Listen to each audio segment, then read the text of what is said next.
Les découvertes du mois de janvier. Bonjour et bienvenue dans cette nouvelle vidéo. Je suis Anna Gass, la fondatrice d'Apprendre les bonnes manières et de la boutique en ligne de prêt-à-porter féminin Ligne de France. Les liens pour l'école de bonnes manières en ligne et la boutique de vêtements se trouvent juste en dessous de la vidéo. Je vous invite à y faire un tour. En ce moment, c'est le déstockage sur Ligne de France. On fait une opération vide étagère avant l'arrivée de la nouvelle collection. Donc qui sait, vous allez sûrement y trouver des pépites. Bien, et à présent, je reprends avec ce format de vidéo, dont la dernière remonte à il y a plus d'une année, les découvertes du mois. Tadam! La première chose que je vous montre, c'est que 4 livres. Il y en a 11 en tout, non, ou 10. Non, je pense qu'il y en a 10. Et le 11e est prévu avant le mois de juin de cette année 2024. Les 4 aventuriers, destination New York, enquête en Alsace, mystère au bord du Nil, mascarade à Venise, bon, et les autres je ne vous les présente pas. En fait, c'est une amie qui me fait découvrir ces livres pour enfants, ils sont bien pour enfants, et nous les lisons justement avec nos fils, voilà, et donc super. On a commencé par le 6, 7, 8, et en fait, à Noël, notre aîné a reçu tous les autres, le 1, 2, 3, 4, 5, et le 10e tome, donc vraiment super. Pourquoi je vous en parle? Parce que quand les protagonistes ont un petit souci, oh tiens, ils vont aller à l'église et prier, ou ils vont demander de l'aide à leur ange gardien, ou enfin voilà, bref, c'est monsieur et madame tout le monde, catholique, français, et ça fait la foi est tellement normale dans les livres, pour la vie des personnages, c'est tellement normal, et c'est pas des livres de religion, non, c'est les aventures des enfants, et dedans, bah, écoutez, quand il y a besoin d'aide, voilà, la vie spirituelle est intégralement, c'est leur vie, bref. Je m'exprime très mal là, normalement je vous les vends mal, mais en fait on est conquis, nous sommes conquis. Et pour vous dire pourquoi je vous les présente, parce qu'en fait, lorsque notre aîné est parti en vacances quelques jours chez mamie, il a pris un livre avec lui, et il a lu intégralement avec mamie, et du coup moi j'ai manqué, j'ai manqué des épisodes. Donc toute ça, j'ai lu pour savoir ce qui se passait, pour ne pas perdre le fil. Bien, deuxième découverte, une amie qui m'a prêté les 2 livres de Charles Gave, un libéral nommé Jésus, parabole économique, et le deuxième c'est, c'est le premier, chronologiquement parlant, il y a des lions menés par des ânes, et c'est sur le crash économique à venir mais très évitable de l'Euroland en général et de la France en particulier.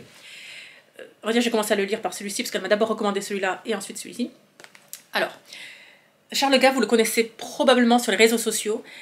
Moi je salue le courage de cet homme et l'intelligence de cet homme, et en plus la foi. Alors, je n'ai pas encore lu le premier, du coup, je vais le lire. D'abord, vous parler de celui-ci. Moi, j'ai pas besoin de posséder les livres pour les lire, pas du tout. Et même autrefois, enfin, n'exagérons pas, mais quand j'étais adolescente, non, moi, la bibliothèque ou que quelqu'un me prête un livre, ça me va très bien, je n'ai pas besoin de le posséder. Bon. Mais ce livre-là va faire partie de ces exceptions, voilà, où j'ai besoin de l'avoir, donc je vais me l'acheter, pas tant pour l'avoir bien entendu, mais pour le faire circuler autour de moi, et je pense que je vais également l'offrir à déjà plusieurs personnes que j'ai en tête. C'est génialissime. Alors, c'est sur... alors, pour apprécier ce genre de livre, il faut être 1, catholique, 2, de droite, 3, entrepreneur, bien que je pense que les salariés puissent l'apprécier également, mais c'est vrai que c'est... on parle d'argent et de la Bible, et... Alors, Charles Gave n'est pas prêtre, mais ça ne veut pas dire que les seules personnes qui puissent commenter la Bible soient des prêtres, pas du tout. Et alors, non mais c'est génialissime, c'est génialissime. Il y a tant dedans des mots posés sur des intuitions que j'avais déjà en moi depuis si longtemps, depuis tant d'années, sur l'entrepreneur. S'il y a une seule phrase à retenir dans ce livre, c'est « Jésus aime les entrepreneurs ».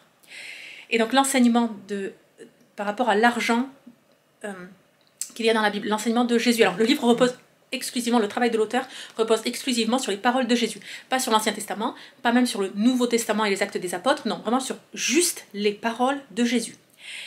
Donc l'enseignement de Jésus sur l'argent, l'économie, les finances, la propriété. Écoutez, c'est du bon sens à l'état pur. Voilà, je suis bluffée. Voilà, je suis bluffée. Ça ne plaira pas à tout le monde, c'est certain. C'est absolument certain. Mais alors moi, je suis dans le public cible, donc il est évident que ça en parle et que tant de choses. Vraiment, c'est plusieurs choses avec lesquelles, bien souvent on dit, et d'ailleurs on dit à raison, que les catholiques ont un problème avec l'argent. et que l'enseignement de l'Église par rapport à l'argent a tout de même, il y a eu quelques dérives, d'apologie de la pauvreté, parce qu'on comprend mal la pauvreté.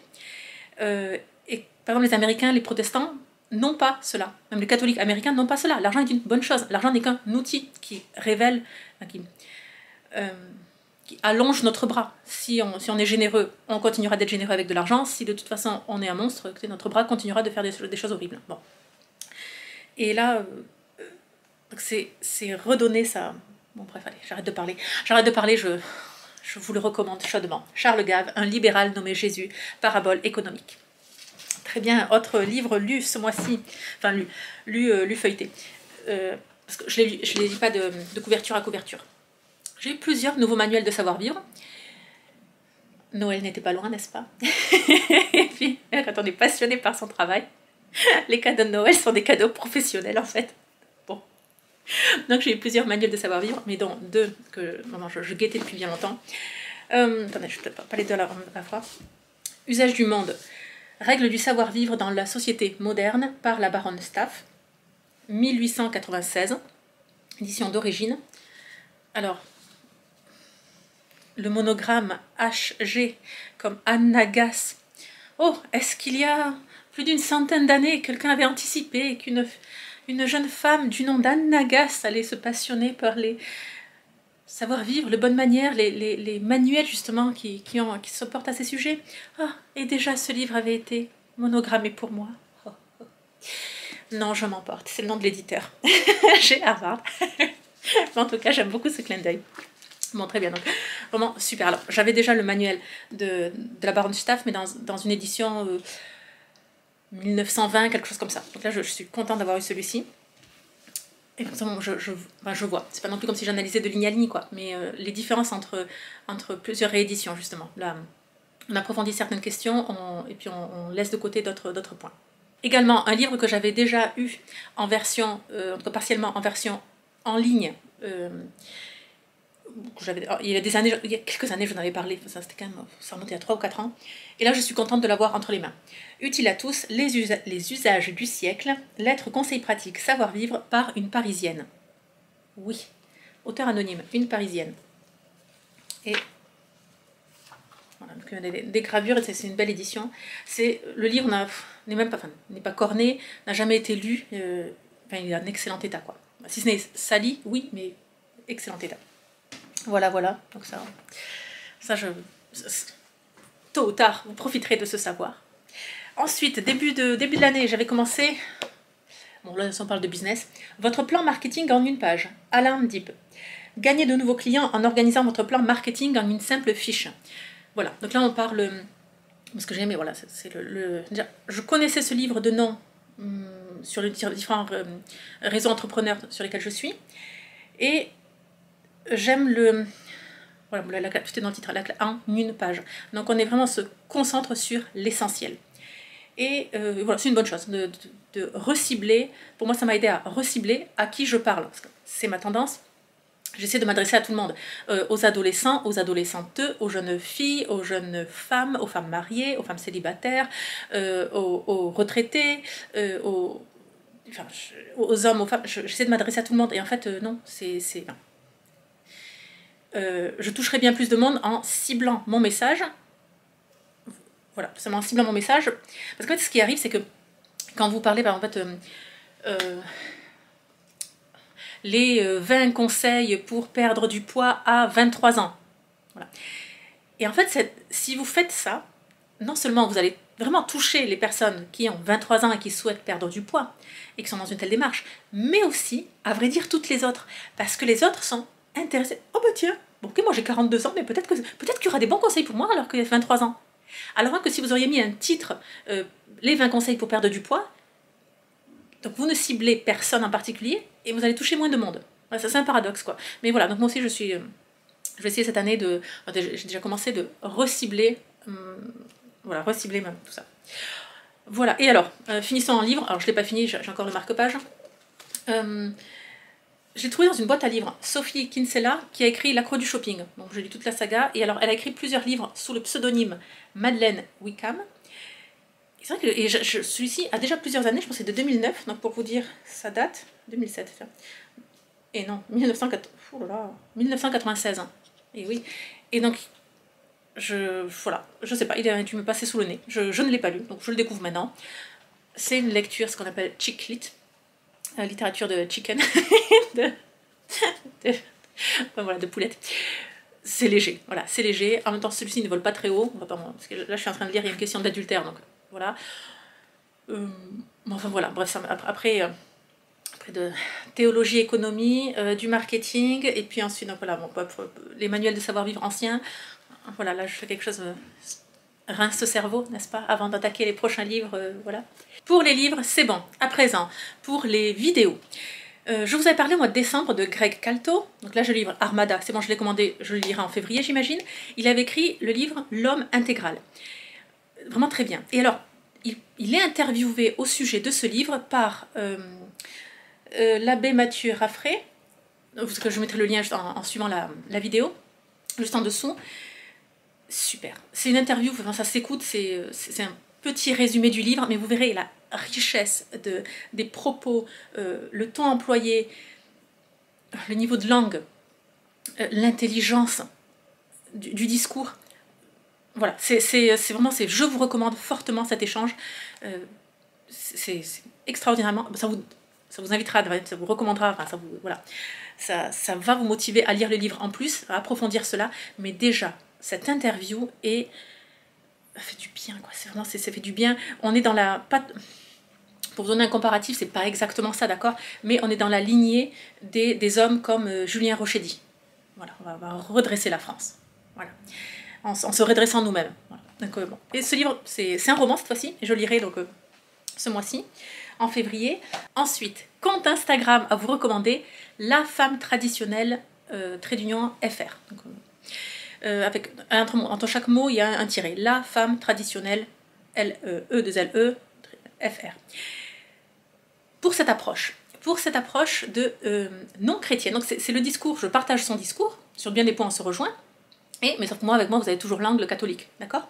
Et là, j'aimerais ça parlera à beaucoup d'entre vous, justement, à la partie de ma communauté qui n'est pas forcément croyante, mais qui se retrouve dans les valeurs traditionnelles, la valeur de la France. Alors vous allez apprécier son compte. Voilà, son compte Instagram, où elle est maman, et puis voilà, elle partage différentes choses, et par exemple, Noël est considéré comme un événement culturel, avec des racines françaises, racines françaises. Un événement culturel. Pour moi, c'est cultuel, et Paul, c'est culturel. Et je pense que son discours peut vraiment, vraiment vous plaire. Un discours de bon sens, de pragmatisme, et d'amour de la France, d'amour des Français. Voilà, c'est cette belle France dont on vient justement, bon, voilà, donc c'était un compte à vous recommander sur Instagram. Donc YouTube j'ai dit, Instagram j'ai dit, les films. Alors, je sais pas pour ceux qui me suivent depuis bien longtemps, vous vous souvenez, l'été dernier, j'ai lu Le Seigneur des Anneaux, les 3 tomes. Et donc j'avais parlé avec ma sœur, je dis voilà, j'aimerais bien à partir de septembre regarder voilà, les 3 films Le Seigneur des Anneaux. Bon, septembre, octobre, novembre, décembre. De toute façon, je sais que je ne regarderai pas un film de 3 heures en une fois. Si je regarde en 2 fois, c'est déjà bien. Et bon, donc ma soeur m'a posé la question en septembre, justement. Déjà en septembre, je lui avais dit non, mais je commencerai au mois d'octobre parce que là, j'ai pas le temps. Bon, nous sommes en janvier. Oh, est-ce que j'en suis? Voilà, mon rire nerveux me trahit. Je n'ai même pas regardé un seul film. Je n'ai pas eu le temps. Enfin, je n'ai pas eu le temps. Oui et non, on trouve toujours le temps pour faire ce qu'on aime. Je trouve du temps pour lire. Donc bon. Mais voilà, donc pour les films, j'ai rien à vous recommander. Avec mon mari, nous sommes en train de regarder la dernière saison de The Crown, l'histoire de la couronne d'Angleterre. Et là aussi, on arrive difficilement, on a commencé en décembre, je pense qu'on a l'épisode 4. On arrive à peine à faire un épisode par semaine. Parce qu'on fait toujours autre chose en fait. Ce qui est bien, voilà, ce qui est bien. Mais donc du coup, je vous le recommande tout en... Enfin, déjà, je vous recommande les autres saisons. Et alors, c'est très appréciable de la lenteur. Déjà, le format, c'est un format long. Enfin, les épisodes durent 40-50 minutes, donc c'est pas ça, c'est le format, mais tel quel, la narration est longue. On est sur quelque chose de très posé. Et la musique, et cette ambiance couronne britannique, très lente, très posée, très investie dans la terre. Entre nous, on adapte le rythme à notre vie. Hein, voilà, un épisode par semaine pour ne pas nous brusquer. Voilà. Bref, j'espère que cette vidéo vous a plu. Continuez, je vous prie, à m'envoyer vos suggestions, vos recommandations de livres, de vidéos, d'audio, de podcasts directement voilà, par mail, plutôt par mail. Et même si je les regarde avec quelques semaines ou quelques mois de retard, ça reste que ça me parvient quand même, quoi. Donc merci beaucoup, merci pour tous ces envois. Et à présent, je vous souhaite une bonne journée. Abonnez-vous à la chaîne YouTube pour ne rien manquer. Si vous souhaitez en savoir bien plus sur l'étiquette française, je vous invite à télécharger un guide de 30 règles. C'est gratuit, vous suivez le lien juste en dessous de la vidéo et ce sera déjà un excellent départ pour démarrer votre chemin d'élégance. Je vous dis à très bientôt et surtout, n'oubliez pas, la bienséance fait la différence.